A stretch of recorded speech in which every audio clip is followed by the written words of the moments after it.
Hello everyone. So welcome to this new series. और ये मेरा एक नया इनिशिएटिव है इंडियन इकोनॉमिक्स को समझने के लिए। राइट, सो इंडियन इकोनॉमिक्स की एक बेसिक सी अंडरस्टैंडिंग होनी चाहिए, जो मैं मानती हूँ। Right, that is why I start this lecture, I start this series. तो इस ये बुक है Indian economics pathway policy and prospectus, जो कि एडिटर्स का नाम आप देख रहे हो, है ना। ये पब्लिकेशन जस्ट कोल्हापुर। राइट, तो ये आप देख रहे हो इंडियन इकोनॉमी। सो इस बुक को हम कवर करेंगे और इसके थ्रू हम अपनी बेसिक अंडरस्टैंडिंग को कवर करने की कोशिश करेंगे इकोनॉमिक्स में। ठीक है, so without wasting time let's start the things that क्या था, कैसे था इकोनॉमिक्स, कैसे स्टार्ट होता है और हम इसके अंदर क्या क्या जानेंगे या क्या क्या पढ़ेंगे। तो ये आप देख लो, चैप्टर्स हैं, इतने इंडेक्स हैं, किन किन राइटर्स ने कंपोज किया है ना। बहुत सारे का ही कंट्रीब्यूशन है। Now start from here. So starting है economic reforms in India 1991 onward, facilitating India's transforming to विकसित भारत। राइट, तो ये है हमारा पहला चैप्टर जिसे हम रीड करने वाले हैं। Now, introduction.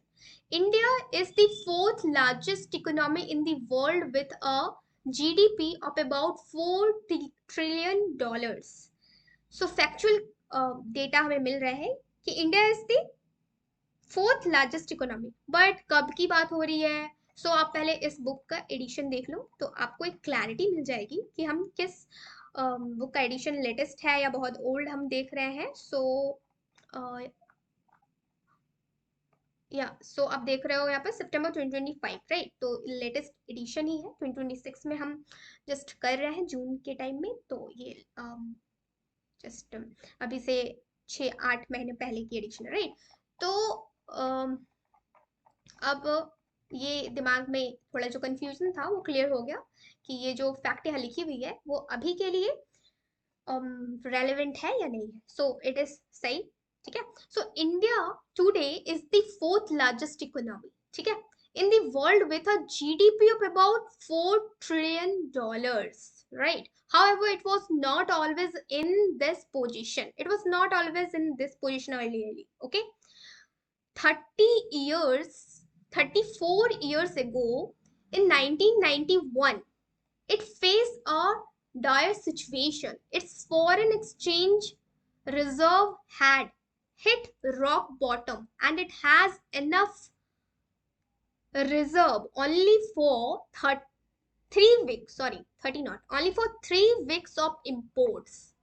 मीन्स सिर्फ 3 हफ्ते के लिए हमारे देश के पास पैसा था बाहर से चीजें इंपोर्ट करने के लिए। और उस टाइम में अगर हम बात करें कि फाइनेंस मिनिस्टर कौन थे, तो उस टाइम के जो फाइनेंस मिनिस्टर थे वो थे मनमोहन सिंह। ठीक है, वो थे मनमोहन सिंह। तो मनमोहन सिंह उस टाइम के फॉरेन मिनिस्टर थे, जब हमारे देश में सिर्फ 3 वीक्स के लिए हमारे देश में सिर्फ पैसा था। ठीक है, there was an acute imbalance on her balance of payment too. अब ये बैलेंस ऑफ पेमेंट क्या होता है? बैलेंस ऑफ पेमेंट का मतलब होता है, इकोनॉमिक टर्म्स में हम बात करें तो बैलेंस ऑफ पेमेंट का मतलब सिंपल सा यही होता है कि हमारा एक्सपोर्ट जो है वो इंपोर्ट के मुकाबले कम हो। एक्सपोर्ट हम ज्यादा, इंपोर्ट हम ज्यादा कर रहे हो, एंड हमारा एक्सपोर्ट जो हो वो कम हो।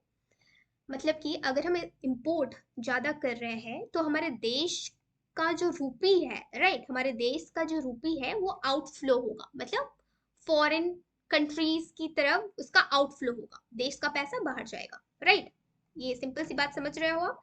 एंड जब हम एक्सपोर्ट करेंगे तो एक्सपोर्ट करने से फॉरेन रिजर्व जो है, फॉरेन रिजर्व है ना, फॉरेक्स मनी जिसे हम कहते हैं, फॉरेक्स करेंसी जो है वो इंक्रीज होगा, क्योंकि हम देश का सामान अगर बाहर बेच रहे हैं विदेश में, फॉरेन में, तो इंडिया के पास फॉरेक्स स्टॉक आएगी, है ना, फॉरेक्स मनी, फॉरेक्स करेंसी का stock.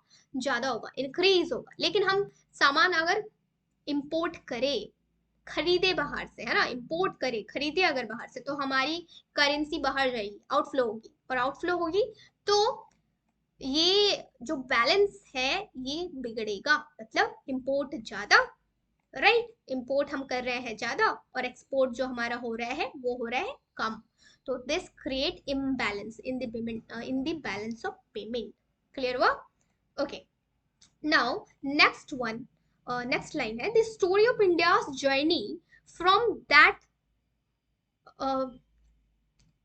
from that difficult situation in 1991 to the current day situation is fascinating। अभी तो हमको ये fascinating लग रहा है क्योंकि हम देख रहे हैं कि अभी फोर्थ लार्जेस्ट इकोनॉमी इंडिया को हम कह रहे हैं विथ $4 ट्रिलियन, राइट। बट पहले ऐसी सिचुएशन या ऐसा नहीं था, अभी ये फैसिनेटिंग लग सकता है, right. But more importantly this transformation was made possible due to several reforms. उन्हीं रिफॉर्म्स की ही हम बात करेंगे कि कौन कौन से रिफॉर्म्स हुए हैं that the country overtook. Although during the span of 1991 and today, there are many reforms that one can list here, right? Given the constant of space, 5 major reforms are given below. ठीक है?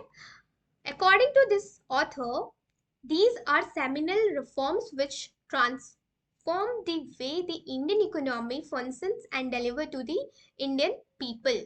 ना अब कौन कौन से वो reforms हुए हैं, हम उन्हीं की बात करेंगे कि कौन से रिफॉर्म्स हुए थे, ठीक है, जिसकी वजह से आज इंडिया फोर्थ लार्जेस्ट इकोनॉमी कहलाता है।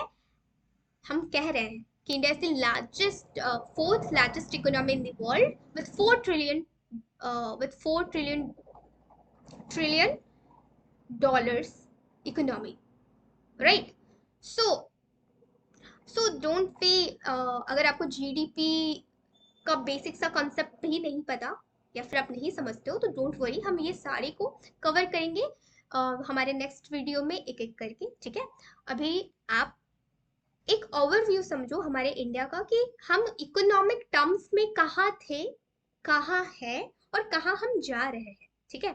सो एक रफली जैसे बैलेंस ऑफ पेमेंट हो गया, जीडीपी हो गया, ये सारे इकोनॉमिक टर्म्स हैं, राइट। सो इसकी समझ हमारे एनसीईआरटी बुक्स में कवर करवाई जाती है जब हम क्लास 9, 10, 11, 12 की एनसीईआरटी पढ़ते हैं उनमें। सो अगर आपकी पकड़ अच्छी नहीं है तो डोंट वरी, हम इन सबको भी कवर करेंगे, ठीक है। नाउ हम रिफॉर्म्स की बात करते हैं। The new economic policy of 1991, right. The new economic policy NEP, अब एनईपी से आप नेशनल एजुकेशन पॉलिसी को मत रिलेट करना, राइट। यहाँ पर एनईपी का मतलब है new economic policy. So new economic policy of 1991 was a major macroeconomic reform. अब देखो यहाँ पर एक नया कंसेप्ट, एक नया टर्म आया है हमारे पास, मैक्रो इकोनॉमिक। अब ये मैक्रो इकोनॉमिक क्या होता है? इकोनॉमिक को दो पार्ट में बांटा गया है ना। मैक्रो, एक तो मैक्रो जो यहाँ पे लिखी हुई है, राइट, एक मैक्रो, ठीक है।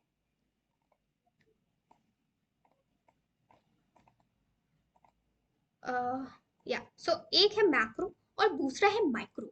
मैक्रो का मतलब होता है और माइक्रो का क्या मतलब होता है, तो देखो पहले इस चीज को समझो। ये सारे टर्म्स है, राइट, इकोनॉमिक टर्म्स है। सो माइक्रो लेवल पर जब हम बोलते हैं तो माइक्रो बोलने का मतलब एक फैमिली लेवल पर, एक इंडिविजुअल लेवल पर, ठीक है। किसी भी चीज का इम्प्लीकेशन अगर इंडिविजुअल लेवल पर है या इंडिविजुअल लेवल पर स्टडी भी करी जा रही है, राइट, तो हम उसे कहते हैं माइक्रो लेवल की इकोनॉमी हो रही है। मतलब कि मान लो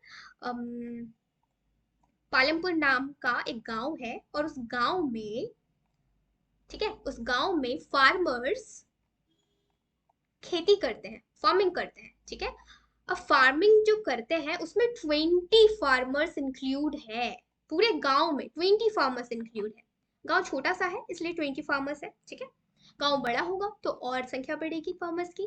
तो टोटल 20 फार्मर्स है, पालमपुर नाम का गांव है, ठीक है। हमने एक फार्मर के खेत की स्टडी करी, उसकी इकोनॉमी की स्टडी करी कि वो क्या प्रोड्यूस करता है, ठीक है, कितना प्रोड्यूस करता है, क्या प्रोड्यूस करता है, व्हाट, कितना करता है, हाउ, राइट, एंड वो कितना प्रॉफिट अर्न कर रहा है, कितने लॉस में है, राइट। तो ये जो हम स्टडी कर रहे हैं उसके इकोनॉमिक एक्टिविटी की, है ना, उसके पूरे के पूरे इकोनॉमिक एक्टिविटी की, सिर्फ एक फार्मर की, 20 फार्मर्स की नहीं, हम पूरे गांव के 20 फार्मर्स की नहीं कर रहे हैं, हम सिर्फ एक फार्मर की कर रहे हैं कि क्या उपजाता है, कितने कितना उसे प्रॉफिट मिल रहा है, कितना वो लॉस में है, राइट, ओवरऑल कितना प्रोड्यूस कर रहा है।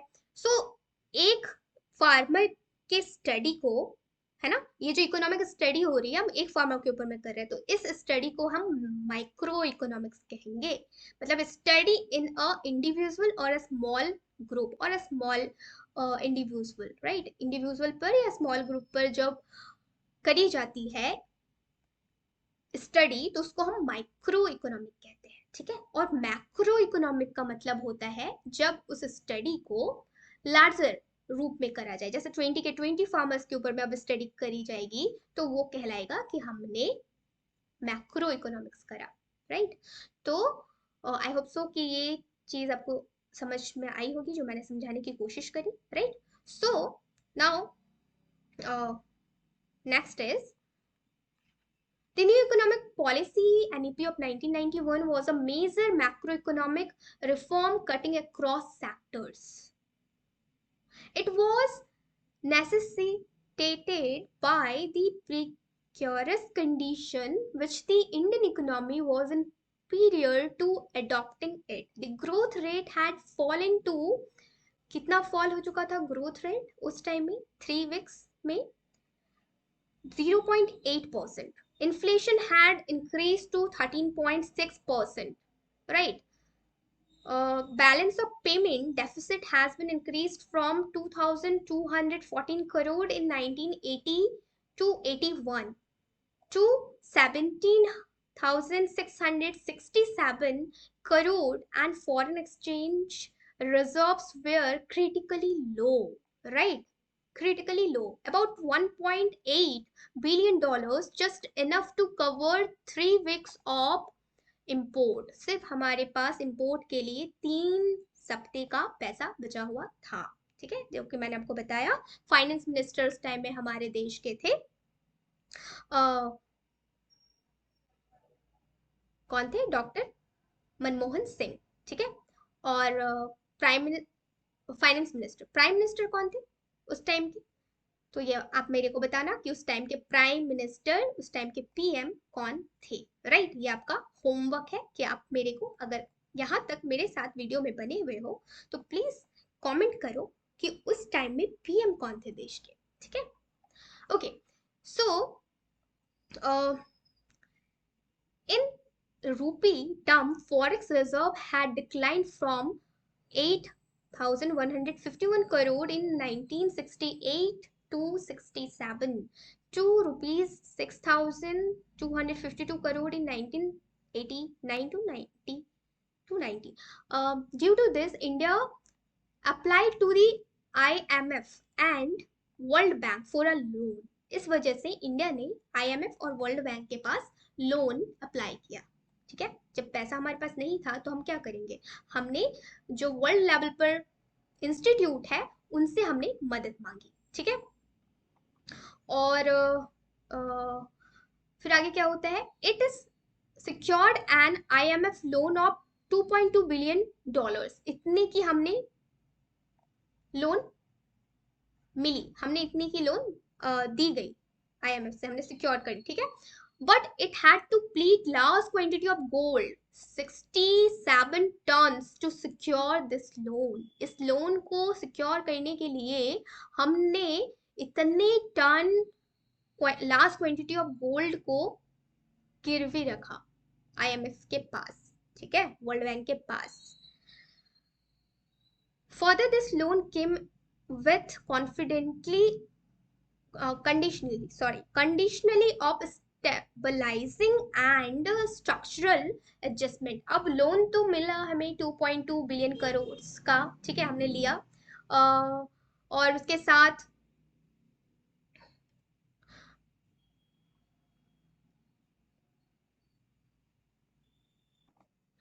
इसके साथ हमारे सामने एक कंडीशन रखी गई। कंडीशन क्या थी? इकोनॉमी को स्टेबल करने के लिए कंडीशन रखी गई कि to meet this condition India had to undertake certain reforms. India को कुछ रिफॉर्म्स लाने पड़ेंगे which come to known as the, जिसे ही हम एनईपी कहते हैं, या फिर इसे liberalisation, privatisation and globalisation, LPG reforms of 1991 कहा जाता है, ठीक है। तो वो रिफॉर्म्स क्या थे जो हमने लाया था? That was liberalism, privatisation and globalisation. So I hope so यहाँ तक आपको समझ में आया होगा इंडिया का इकोनॉमिक जर्नी, कि इंडिया कैसे आज फोर्थ लार्जेस्ट इकोनॉमी बना, ठीक है, और इसका पास्ट क्या रहा है, कहाँ से हम उठ के आए हैं, एंड उसके बाद हमने जो रिफॉर्म करा, लिबरलाइजेशन, प्राइवेटाइजेशन एंड ग्लोबलाइजेशन, ये क्या था। सो इसके आगे हम नेक्स्ट वीडियो में कवर करेंगे, ठीक है। और ये जो टर्म्स है लिबरलाइजेशन, प्राइवेटाइजेशन एंड ग्लोबलाइजेशन, ये भी हम नेक्स्ट वीडियो में समझेंगे, ठीक है। तो आप मेरे को कमेंट डाउन करके ज़रूर बताना कि आपको ये जो हम समझ रहे हैं, हमारे अंडरस्टैंडिंग बना रहे हैं, आप कितने अच्छे तरीके से समझ पाए हो। Please comment down and thank you मेरे साथ बने रहने के लिए। Don't forget to like and subscribe, ठीक है। Bye bye.